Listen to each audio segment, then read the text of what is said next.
కోయపల్లి మాది. ఇక్కడ greenfield road గురించి చాలా మంది ఇప్పటి నుంచి చాలా వరకు వచ్చారు, అధికారులు వస్తున్నారు పోతున్నారు. అందరూ చిన్న కార్లు రైతులు మాత్రమే చాలా మంది ఇక్కడ ఉన్నారు. ఎవరి పెద్ద రైతులు ఇవ్వలేరు, చాలా ఎక్కువ పొలాలు ఉన్న వారు కూడా ఇవ్వలేరు. 2 ఎకరాలు ఎకరా ఉన్న వాళ్ళదే మొత్తం పోతుంది. జీవనాధారం కూడా రోజు పాలు పెట్టుకో 2 బార్లు అవి ఇవి మాత్రమే ఉంటాయి. కానీ వ్యవసాయం చేసుకుని బతకడం మాత్రమే వాళ్ళు ఇచ్చిన పని. ఎవరికి జాబులు లేవు, ఉద్యోగాలు లేవు. మొత్తం వీళ్ళు వేటి మొత్తం జీవనాధారం మొత్తం రోడ్లోనే పోతే వీళ్ళకి మళ్ళీ బతుకువేరు అనేది ఏముండదు. రోడ్డుకు నష్టపరిహారం ఇస్తా అని చెప్పారు. నష్టపరిహారం కూడా సరిగా లేదు. వేరే అవతల 96 లక్షలు, దానికి ₹1 కోటి దాకా ఇస్తున్నారు. ఇక్కడ 20 లక్షలు అలాంటి చాలా మటుకు రాంగ్ స్టేట్మెంట్ చెప్తున్నారు. ఇంతకుముందు డిప్యూటీ కలెక్టర్ గారు కూడా వచ్చారు. ఆల్రెడీ మీకు నష్టపరిహారం ఇస్తామనేది క్లారిటీగా చెప్పిన తర్వాతనే మీ భూములకు మేము అడుగు పెడతామని చెప్పారు. మళ్ళీ అలా చెప్పినాక కూడా మళ్ళీ అధికారులు రావడం జరుగుతుంది. మొత్తం రాంగ్, ప్రజలను ఇబ్బంది గురి చేస్తున్నారు తప్ప ఏది ప్రజలకు ఏది స్వచ్ఛందంగా క్లారిటీగా చెప్పడం లేదు. దానికోసమని సీఎం కూడా ఈ ప్రాంతం వాడే, ఎమ్మెల్యే కూడా ఈ ప్రాంతం వాళ్ళే, ఎంపీ కూడా ఈ ప్రాంతం వాళ్ళే. వీళ్ళందరూ కూడా ప్రజలని ఇబ్బంది పెట్టకుండా ప్రజల మనసులను కూడా అర్థం చేసుకొని పేద రైతులని అందరినీ దృష్టిలో ఉంచుకొని వీళ్ళకి దగ్గర న్యాయం చేసి ఎకరానికి ₹1 కోటి కానీ ఇల్లు కానీ ఇంకా అన్ని సదుపాయాలు చేసి మంచి ఇచ్చి అందరు సంతోషంగా ఉండేట్టుగా తీసుకోవాలని చెప్పి కూడా చేసుకుంటాం.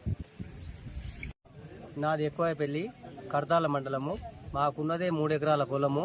ఆ 3 ఎకరాల పొలంలో మన గవర్నమెంట్ రీడియల్ రోడ్ అని పెట్టి నాకు పొలం మొత్తం పోతుంది కాబట్టి మాకు కంపన్సేషన్ ఎలాంటిది మాకు సమాచారం ఏం లేదు. వాళ్ళు ఒక 20 లక్షలు 10 లక్షలు అంటున్నారు తప్ప ఏం లేదు. మాకు జీవనాధారం మేము కోల్పోతున్నాము. నాకు ఒక కొడుకు ఒక బిడ్డ ఉంటుంది. కొడుకు హైదరాబాద్లో ఏదో కారు పని ఏదో పని చేసుకుంటూ బతుకుతున్నాము. నేను ఊర్లో 2 ఆవులు 2 ఎద్దులు పెట్టుకొని వ్యవసాయం భార్యతో కుటుంబం మాది. ఆ 3 ఎకరాలు పోతే మేము ఉరిపెట్టుకొని సచ్చే తప్ప వేరే ప్రత్యామ్నాయంగా ఏమీ లేదు. కాబట్టి మాకు గవర్నమెంట్ ఆ రోడ్డు వద్దని మేము డిమాండ్ వద్దనే అనుకుంటున్నాము. సరే గవర్నమెంట్ ప్రయోజనాలకు కాదు కక్కసమని అనుకుంటే మీకు తగిన రేటు ఇస్తే ఇవ్వడానికి రెడీగా ఉన్నాము. కానీ అతి తక్కువ రేటుకి ఇచ్చి మమ్మల్ని పరిశాన్ చేస్తే మాత్రం బాగుండదు.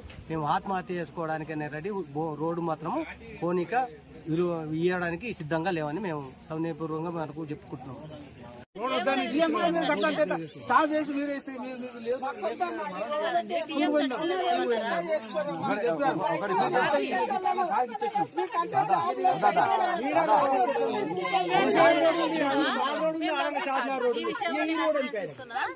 అదే తెలవడానికి ఎవరెవరు ఎక్కడెక్కడ ఉంది మా రెవెన్యూ 2 ఆవులు ఉండే 2 బర్రెలు ఉండే, ఆ బర్రె ఎగబట్టి రావాలి. ఇప్పుడు